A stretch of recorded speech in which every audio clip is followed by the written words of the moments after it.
بسم اللہ الرحمن الرحیم نحمدہ ونصلی ونسلم علی رسولہ الکریم اما بعد۔ سبق نمبر 20۔ اللہ جل جلالہ وعم نوالہ کا ارشاد ہے، انما المؤمنون الذین اذا ذکر اللہ وجلت قلوبہم واذا تلیت علیہم آیاتہ زادتہم ایمانا وعلی ربہم یتوکلون۔ مومن تو وہ لوگ ہیں جب ان کے سامنے اللہ کا ذکر ہوتا ہے تو ان کے دل ڈر جاتے ہیں، اور جب ان کے سامنے آیات پڑھی جاتی ہیں تو وہ آیات ان کے ایمان میں ترقی دیتی ہیں اور وہ اپنے پروردگار پر بھروسہ کرتے ہیں۔ اس آیت مبارکہ میں ایمان والوں کی 3 بڑی اہم نشانیاں ذکر کی گئی ہیں۔ نمبر 1، جب ان کے سامنے اللہ کا ذکر آتا ہے تو ان کے دل ڈر جاتے ہیں۔ معنی یہ ہوا کہ کوئی آدمی گناہ کے قریب گیا اور اسے اللہ یاد آ جائے یا اسے اللہ یاد دلایا جائے، کوئی اسے کہے اللہ کا ڈر اختیار کر، یا اس کے دل میں اللہ کا خیال آ جائے، تو اس وقت وہ فوری اس گناہ کو چھوڑ کر پیچھے ہو جائے اور اللہ کا ڈر اختیار کرے۔ تو یہ ایمان کی، کمال ایمان کی بڑی نشانی ہے۔ نمبر 2، وَإِذَا تُلِيَتْ عَلَيْهِمْ آيَاتُهُ زَادَتْهُمْ ایمانا۔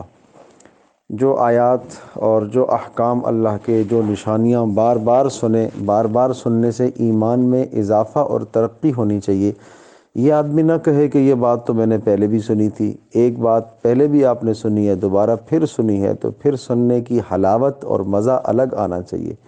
یہ اللہ کا کلام ہے، اللہ کا کلام جب بھی آدمی سنتا ہے تو انسان کا مزہ، ایمان دوبالا ہوتا ہے، ایمان میں اضافہ ہوتا ہے، کیفیات آدمی کی بڑھتی ہیں اور ترقی ہوتی ہے۔ جیسے کوئی آدمی آپ سے اپنی محبت کا اور عقیدت کا اظہار کرتا ہے اور کہتا ہے مجھے آپ سے محبت ہے، میں آپ سے محبت کرتا ہوں، وہ اگر آج کہتا ہے، کل پھر کہتا ہے، پرسوں پھر کہتا ہے اور ہر دن کہتا ہے، تو ہر دن اس کے کہنے کی وجہ سے آدمی کو خوشی محسوس ہوتی ہے کہ دیکھو اس نے میرے ساتھ اپنی محبت کا اظہار کیا ہے۔ ماں اپنے بچے سے محبت کرتی ہے اور وہ کہتی ہے میں آپ سے محبت کرتی ہوں، تو ہر دن وہ جملہ بولتی ہے تو ہر دن فرمانبردار بیٹے کو اس کی لذت محسوس ہوتی ہے۔ اسی طرح سے اگر بیٹا اپنے ماں باپ سے کا اظہار کرے تو ہر دن ایک نئی لذت محسوس ہوتی ہے۔ اس سے کہیں زیادہ ایمان والے کو اللہ کا کلام سن کر لذت آنی چاہیے۔ اور تیسری نشانی وعلی ربہم یتوکلون، اللہ ہی پر بھروسہ کرتے ہیں۔ اسباب کا اختیار کرنا منع نہیں ہے، لیکن اسباب پر بھروسہ نہیں ہے، مال پر بھروسہ نہیں ہے، اللہ کی ذات عالی پر بھروسہ کرنا چاہیے۔ بیمار ہو گیا، دوا پر بھروسہ نہیں ہے، اللہ پر بھروسہ ہے، اللہ ہی مجھے ٹھیک کرے گا اور اللہ ہی شفا عطا فرمائے گا۔ یہ دوا ظاہری سبب ہے، میں اختیار کرتا ہوں۔ اس لیے ہمیں اپنے بچوں کو یہ تربیت دینی چاہیے کہ ہر چھوٹے ہر بڑے معاملے میں ان کا توکل اللہ پر ہو۔ جب وہ اپنے گھر سے اپنے اسکول میں، اپنے کالج میں، اپنے تعلیمی اداروں کے اندر جب جائیں تو ہم اس وقت ان کو یہ یاد دہانی کرائیں کہ آج جاتے میں، آتے میں، راستے میں، ہر جگہ اللہ ہی حفاظت کرنے والا ہے، اللہ ہی پر توکل کرو۔ دعاؤں کا اہتمام کر کے نکلے، اور دعا پڑھ کے جب نکلیں گے تو اللہ تبارک و تعالی انشاءاللہ حفاظت فرمائے گا۔ پیارے پیغمبر صلی اللہ تعالی علیہ وسلم کی حدیث نبوی، لیس الشدید بسرعہ انما الشدید الذی یملک نفسہ عند الغضب۔ پہلوان وہ شخص نہیں ہے جو کسی کو بچھاڑ دے، کسی کو زیر کر دے، چت کر دے، بلکہ حقیقت میں پہلوان وہ ہے جو غصے کے وقت اپنے نفس پر قابو پا لے۔ معنی یہ ہوا کہ آج ہر آدمی پہلوان بننا چاہتا ہے۔ پہلوانی، بہادری یہ نہیں ہے کہ آدمی دوسرے کو نیچے گرا دے، آدمی دوسرے کو ذلیل کر دے، آدمی دوسرے کو 4-6 گالیاں دے دے اور اس کو ایک گھوسا اور مکہ اور لات مار دے۔ یہ کوئی بہادری نہیں ہے۔ بہادری ہے کہ اصل میں جب انسان کو غصہ آتا ہے تو ایک تو غصہ سامنے والے پر آ رہا ہوتا ہے اور آدمی کا ہاتھ سامنے والے پر اٹھ جائے، زبان سامنے والے کے خلاف کھل جائے۔ ایک یہ ہے کہ سامنے والے کو آدمی نے اپنا مخالف اور دشمن سمجھ لیا، حالانکہ وہ سامنے والا جس پر غصہ آ رہا ہے وہ گھر کے اندر ماں بھی ہو سکتی ہے، باپ بھی ہو سکتا ہے، بھائی بھی ہو سکتا ہے، بہن بھی ہو سکتی ہے، کوئی بھی گھر کا فرد ہو سکتا ہے، اس پر آدمی کو غصہ آ رہا ہے۔ ایک یہ ہے جو سامنے والے پر غصہ آ رہا ہے اس کو آدمی اپنا دشمن سمجھتا ہے، اور ایک حقیقت میں اندر جو دشمن چھپا ہوا ہے وہ ہے شیطان، جو آدمی کو غصہ دلا رہا ہے۔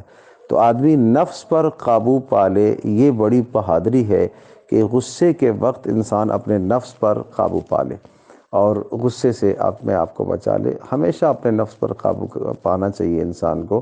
ایسا نہیں ہے کہ ہر نفس سے اٹھنے والی خواہش اور اس خواہش کے پیچھے چل پڑا، اور ہر ناجائز خواہش کے پیچھے چل پڑا تو یہ خواہشات کا لٹو بن گیا۔ یہ کوئی اچھی صفت نہیں ہے۔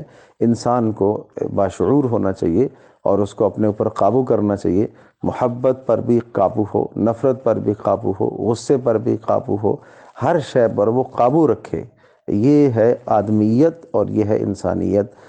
مسنون دعا اپنی اولاد کی اصلاح کے لیے بہت مجرب اور قرآنی نسخہ ہے۔ اس کا اہتمام ماں باپ کو کرنا چاہیے۔ رب اوزعنی ان اشکر نعمتک التی انعمت علی وعلی والدی وان اعمل صالحا ترضاہ واصلح لی فی ذریتی انی تبت الیک وانی من المسلمین۔ اے اللہ مجھے توفیق دے کہ میں آپ کی نعمت کا شکر ادا کروں جو آپ نے میرے اوپر اور میرے ماں باپ پر کی ہے۔ پتہ یہ چلا کہ ماں باپ پر جو اللہ نے نعمت فرمائی ہے، مال کی فراوانی ماں باپ کو اے اللہ تو نے دی ہے تو انہوں نے میرے اوپر خرچ کیا۔ ماں باپ کو تو نے عقل، شعور، سمجھ دی تو اے اللہ انہوں نے میری اچھی تربیت کی۔ تو اس پر بھی شکر کرنا لازم ہے جو ماں باپ کو نعمتیں ملی ہیں، اس لیے کہ ماں باپ کی نعمتیں ہی اولاد کے کام آتی ہیں۔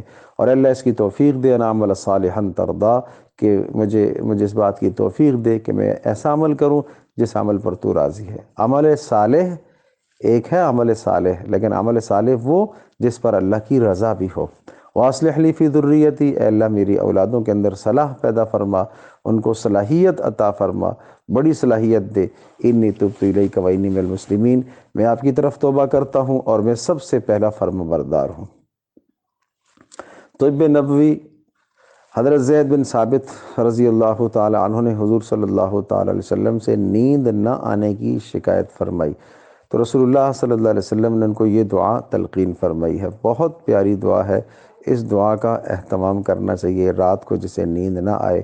اللہم غارت النجوم، اے اللہ ستارے چھپ گئے، وہدأت العیون، اور لوگوں کی سب دنیا کی آنکھیں پرسکون ہو گئیں، وانت حی قیوم، اے اللہ تو زندہ ہے اور قائم رہنے والا ہے۔